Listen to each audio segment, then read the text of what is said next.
Alors là, chapeau. Au revoir. C'était Katia Sanro. Alors là, chapeau.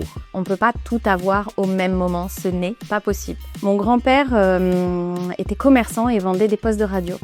Quand je suis arrivée dans le secteur il y a bientôt 6 ans, on ne savait pas si ce marché allait devenir un marché de commande, comme l'audiovisuel, ou un marché publicitaire, comme peut l'être la presse ou le digital. Mais je trouve que tourner la page et tourner correctement la page, c'est hyper important dans la vie. On a souhaité, pour continuer à développer l'action du PIA, élargir nos statuts. Donc l'audience, elle va continuer de croître, c'est indéniable, mais on a besoin d'avoir le Netflix français. Alors là, chapeau. Un podcast audio et vidéo de et avec Philippe Chapeau.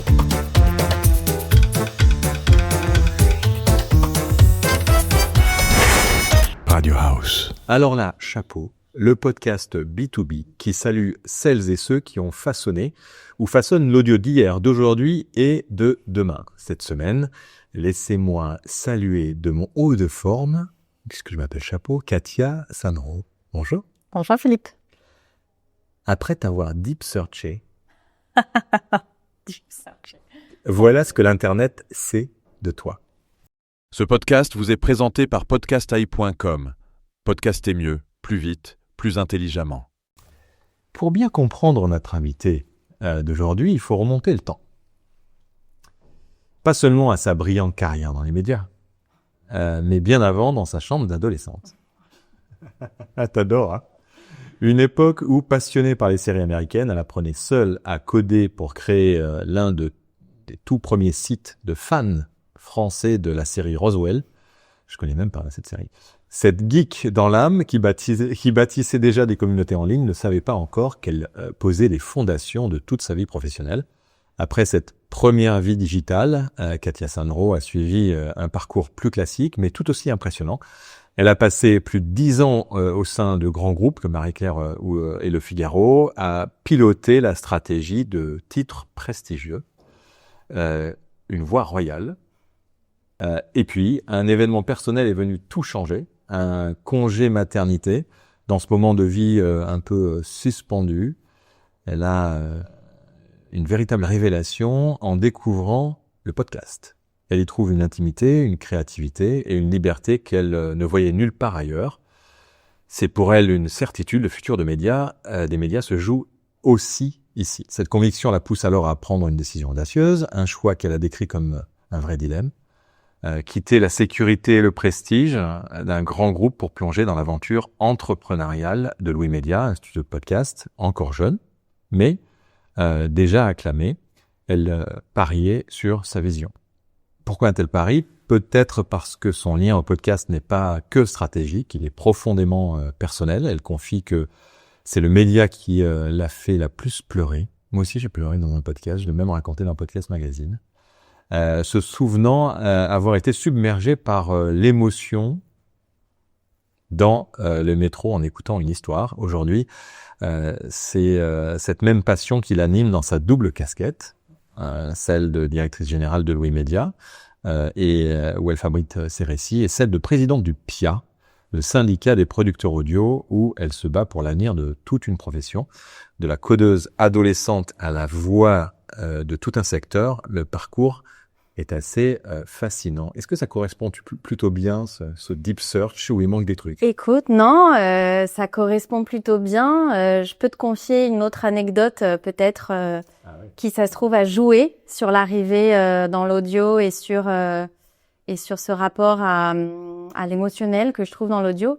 Mon grand-père était commerçant et vendait des postes de radio. Mais non. C'est toi qui m'y as fait penser aussi tout à l'heure, parlant de la radio. Et notamment, c'était à lui qu'on s'adressait pour sonoriser les événements de sa petite ville, Charlieu, en Saône-et-Loire. Et du coup, voilà, autour de ces premiers postes de radio, il y avait véritablement un regroupement humain et un partage, en fait, très fort.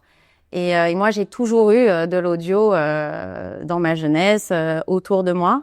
Et c'est vrai ce que tu dis, j'ai ressenti un peu la même révélation quand j'avais découvert les séries télé. C'était des nouveaux modes de storytelling, des nouveaux modes de consommation, des nouvelles offres créatives en fait, et c'est ça qui m'a touchée. Et puis aussi quand on est, je pense, en tout cas dans cette logique de développement de médias, se rendre compte qu'il y a un nouveau marché, c'est pas tous les jours que ça arrive, et se rendre compte qu'il y a tout à faire aussi en structuration, c'est un vrai challenge. Du coup, c'est vrai que quand Charlotte Pudlowski et Mélissa Bounoua m'ont proposé de les rejoindre. Alors, j'ai vu qu'en fait, tu étais cliente de Louis Média. Tout à fait. J'étais une des premières clientes de Louis Média, la première certainement, parce que quand j'ai voulu lancer les podcasts de Madame Figaro, je cherchais en fait un studio capable d'accompagner les rédacteurs en chef et la direction de la rédaction dans cette transformation éditoriale pour trouver la voie d'un titre déjà très installé, très prestigieux comme tu l'as dit, mais d'avoir véritablement cette capacité de discuter de l'exigence de cette ligne éditoriale et de réinventer avec eux cette proposition-là pour s'adresser au public des podcasts, mais aussi au public historique du titre. Et du coup, c'est à peu près à ce moment-là que Charlotte et Mélissa ont annoncé la création de Louis dans Le Figaro, d'ailleurs. Du coup, lisant mes petites pages saumon, j'ai vu cette information. Et j'ai envoyé un DM sur Twitter à Charlotte en lui proposant de la rencontrer. Et ça a été une très belle rencontre où déjà il y avait un alignement dans l'exigence éditoriale qu'on avait et qu'elle mettait vraiment en point de mire pour Louis Média. Et du coup, ça s'est très bien passé. On a commencé à travailler ensemble, moi comme cliente, elle comme studio de production.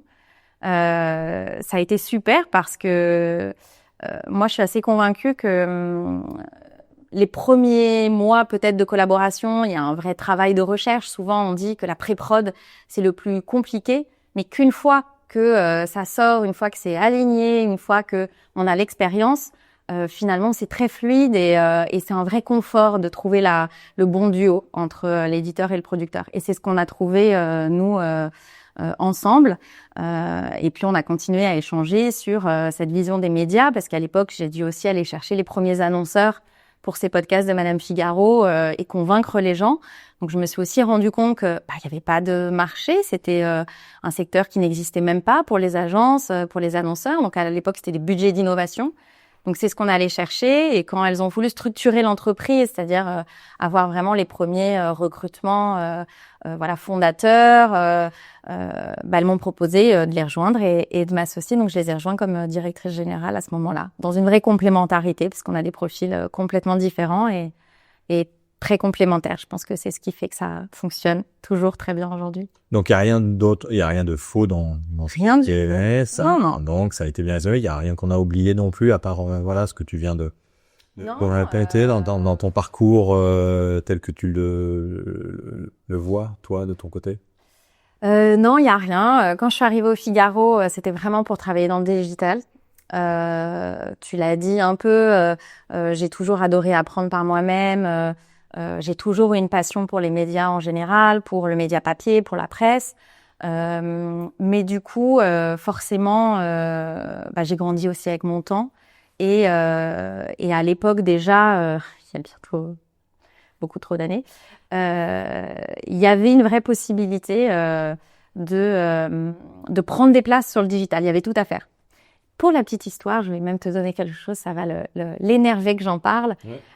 Mais à l'époque, j'ai un prof, quand j'étais à l'ESCP, qui nous enseignait le digital et qui m'avait dit, écoutez, on était deux, il m'avait dit, les gars, vous êtes deux à comprendre ce que c'est que le digital, ne vous foirez pas dans votre carrière, allez travailler dans le digital avant d'aller travailler dans d'autres médias.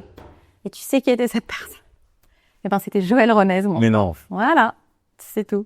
Ah, il était prof. Toi aussi, t'es prof d'ailleurs, j'ai vu. Tu enseignes, non? Alors, j'enseigne pas, mais dès qu'on me le propose, c'est vrai que j'essaye d'accepter les sollicitations, notamment pour aller à la rencontre des étudiants, parce que moi, c'est quelque chose qui m'a énormément apporté quand j'étais étudiante, de rencontrer les professionnels. C'est vraiment hyper important. Et je suis d'autant plus ravie de le faire quand il s'agit d'écoles de journalisme. Ouais. Et qu'on me demande d'intervenir, par exemple, sur le modèle économique du podcast. parce que je suis convaincue que donner les clés aux journalistes de comprendre le modèle économique, c'est un avantage pour eux, c'est un avantage aussi pour leurs médias et c'est un avantage pour, au final, la créativité et le développement du secteur des médias. Et c'est vrai que le podcast, c'est un secteur finalement très hybride déjà, puisqu'il est à mi-chemin entre les médias, presse, audiovisuel, radiophonique, et finalement la création littéraire, l'influence, et dans les modes de commercialisation, dans les modes de distribution, il est hybride par nature. Du coup, c'est important de comprendre comment il se nourrit par certains modèles publicitaires, de l'audio ads, du programmatique, et puis aussi de mécaniques de sponsoring qui vont un peu plus s'apparenter aux opérations spéciales ou à l'influence.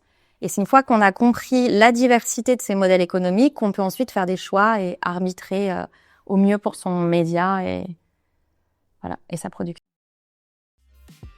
Voilà, c'est la fin de cette partie d'Alors là, chapeau, disponible gratuitement. C'est déjà fini ? Eh oui, c'est fini. Mais si vous désirez découvrir la suite de cet épisode, retrouvez-nous sur la lettre.pro/ALC en majuscule, ALC. Et souscrivez à un abonnement pour accéder à tous nos contenus. Ah ben d'accord. Ben j'y vais alors.